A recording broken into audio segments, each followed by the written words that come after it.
ก็สบายดีพี่น้องป้องป่ามาพบมาพ่อกับซ่องเบาเสือตามเคยเนาะวันนี้เบาเสือพามา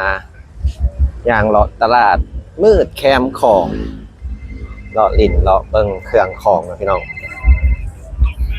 มืดมื้อนี้เบาเสือบ่ได้มาถ่ายคลิปก็คือหนึ่งมาคาเวียคางานเนาะก็มีเวลาว่างได้มาถ่ายคลิปนี่แหละถ่ายคลิปเก็บภาพบรรยากาศพี่น้องเบิ่งตลาดแคมป์ของคือเก่าพี่น้องขายของนะอยากไปเบิ่งโซนอาหารคือเก่าตะกี้มันมีอยู่แถวซิวซีหอมเนาะโซนอาหารสีหอมแต่เดี๋ยวนี้บ่ค่อยเห็นละมันง่ายว่าซั่นปัจจุบันจะง่ายอยู่มาแก่ได้มาเบิ่งพี่น้องมาเลาะช้อปปิ้งมื้อนี้นะว่าเบาเสือสีได้อย่างนี้หลักๆว่าอยากมาซื้อส่งวอร์มส่งนั่นให้ตู้พ่อพี่น้องให้ได้ส่งวอร์มส่งใหญ่ๆนะสไตล์ผู้เฒ่าคนหนุ่มนะ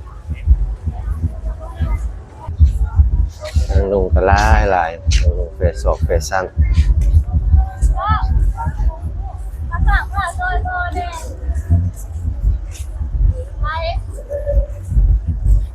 มันกับบ่ได้แพงหลายนะพี่น้องพอจับต้องป่ายได้นะราคาก็30ปลาย40ปลายประมาณ50บาท60บาทเลยส่งตัวหนึ่ง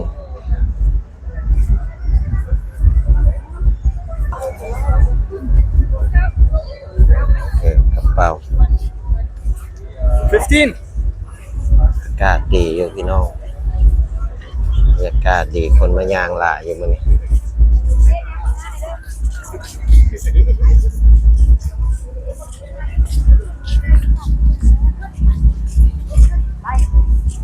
เร็วจะใส่ไว้เร็วเก็บภาพบรรยากาศพี่น้องตลาดถนนคนเดิน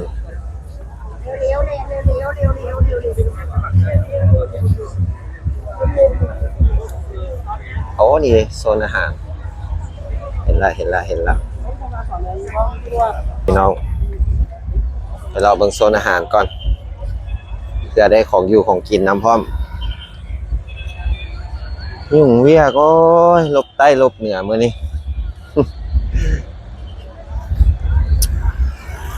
เรียกหลายถึงบ่มีเวลาถ่ายคลิปยามมื้อเช้าบ่มีเลยถึงบ่มีเวลาตอนนี้สีหอมมาแล้วพี่น้องโซนนี้แหละโซนอาหารของกินหลากหลายคือเก่ามีแต่ของน่ากินก็แซ่บเด้อพี่น้องปั่นมะพร้าวเนาะซอกห้านน้ำปั่นเจ้าเก่า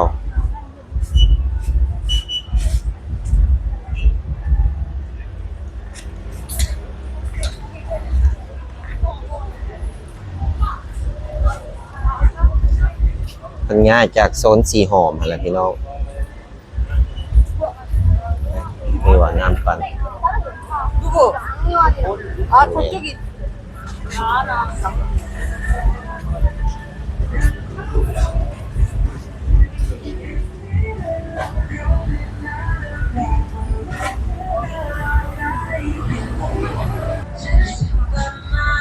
ปกติมันจะขายอยู่เส้นสีหอมเนาะพี่น้องง่ายๆกันมาพูดแล้วว่าน่าจะมีการเปลี่ยนแปลงสร้างอย่างลูกแล้วพันย้ายมาพีเบิดอาหารมีหลากหลายแตกต่างกับซอยสีลมสีหอมและคนไทยก็ได้เนาะ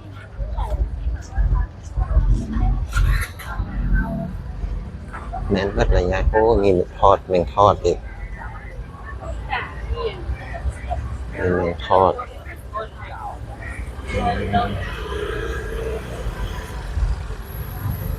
นเสื้อผ้าก็มีพี่น้อง It's sexy, so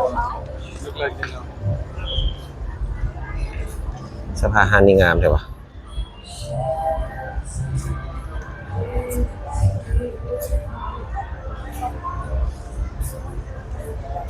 บ่ได้เข้ามาซอยนี่โดนล่ะ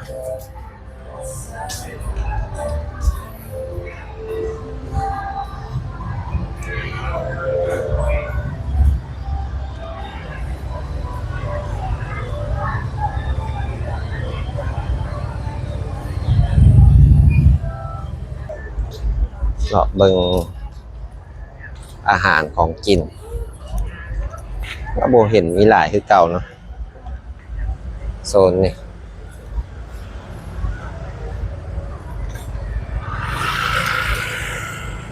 ขายตนาวัดจันทร์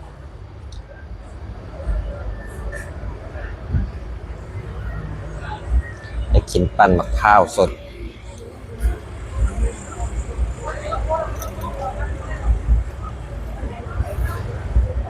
ห้านอาหารก็มีหลายห้านอาหาร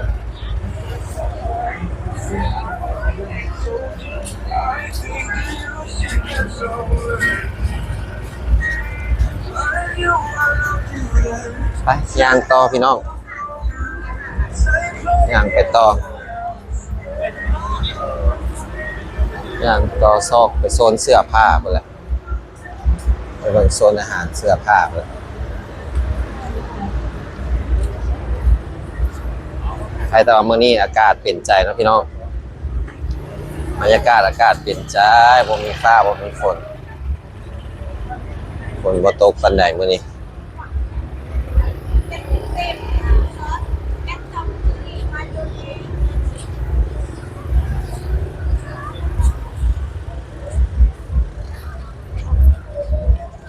คนก็มาจับจ่ายมายางเลาะหลายอยู่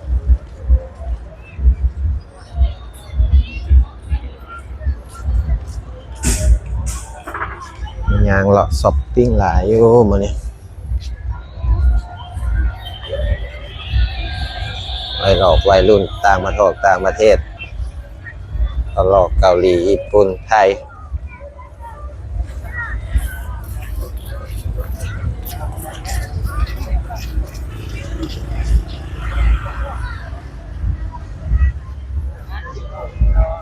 สอบเพิ่งห้านส่งผู้ชายตัวใหญ่ๆซื้อไปให้พอก่อนเครื่องเล็กน้อยก็มี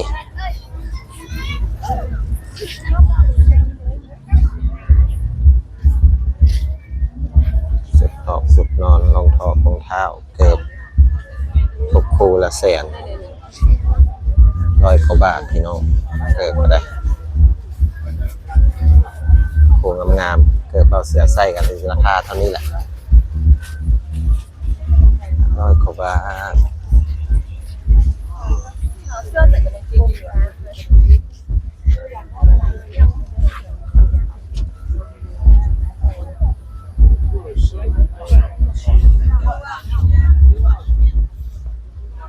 ส่งเสื้อผู้หญิงเครื่องเล็กน้อยคือทอดอลิสเนาะ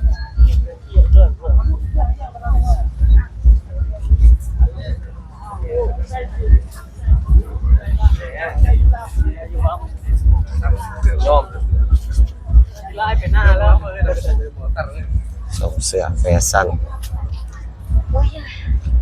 หลายพี่น้อง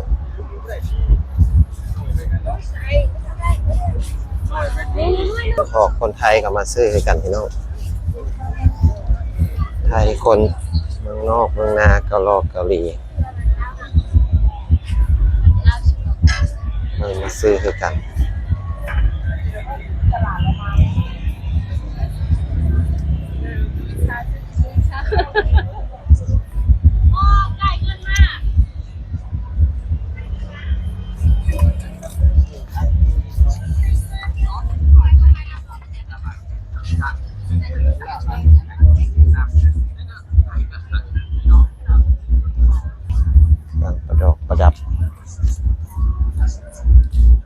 กระเป๋า เดินทางเดินทาง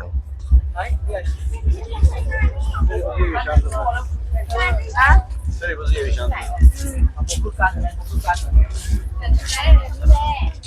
เอาขับจัดจับกัน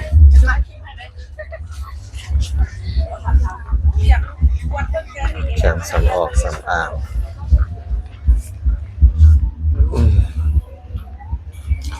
โซนส่งผู้ชายมันสวัสดลุมๆแจ๋ๆสุดนี่แหละอาที่เจอได้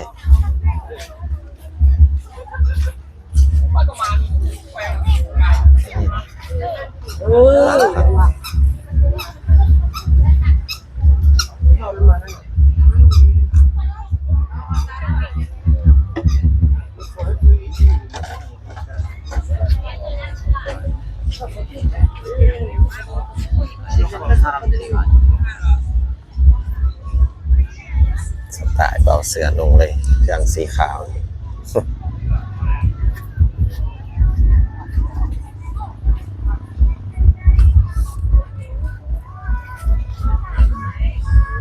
เครื่องผู้สาวก็มีแต่เครื่องงามๆนะพี่น้องพาผู้สาวมาเลาะซื้อเครื่องนี่เนาะอยากมีเด้ วาสนาคือสิบ่มีน้ำเขาแล้วล่ะพาผู้สาวมายางเลาะเบิ่งของเบิ่งเครื่องหามาช้อปปิ้งโอ้คือสิบ่มีแล้วล่ะ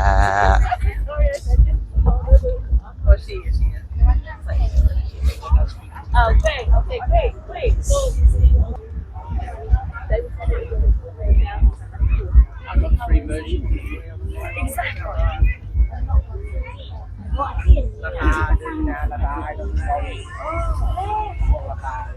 ชุดลูกหูลูกตาพี่น้องอ่านลายกรึก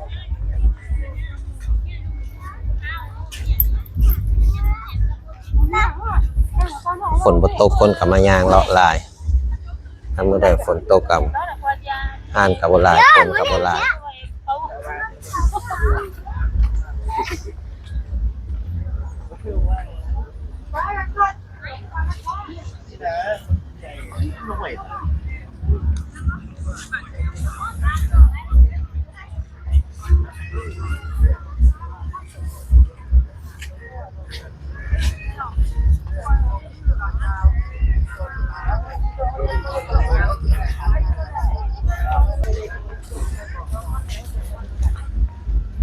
ต่างศอกต่างซากทั้งมาเดินลายพี่น้องคือบ่เห็นล่ะส่งผู้ใหญ่ผู้โตมาสุดแล้วคือว่าเห็นอยู่วันนี้คือเครื่องวัยรุ่นหลายใช่ปะ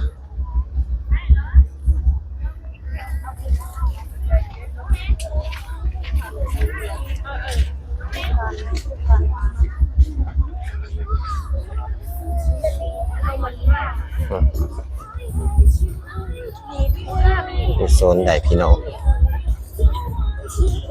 พอเขาสิได้บ่น้อส่งนี่ ก็ซอกบ่เห็นว่ะบัดมื้อตั้งใจสิมาซื้อให้บ่เห็น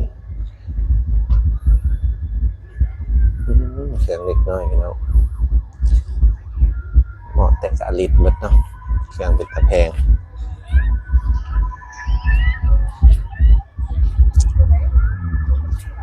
ยายเป็นสาวแล้วอลิดก็ได้ยายดื้อละปากเหมาะละ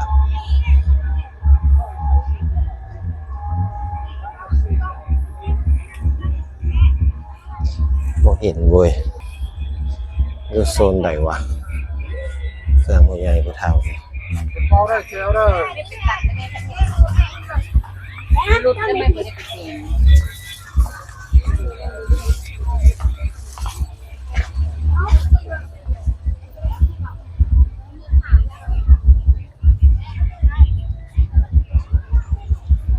คือบ่เห็นเนาะโซนเสื้อผ้าผู้เฒ่าบ่เห็นบ่มีซ้ำพี่น้อง มาละขายป่ะ ผมมีก็สิได้กลับแล้วเนี่ยเดี๋ยวนี้ก็เลย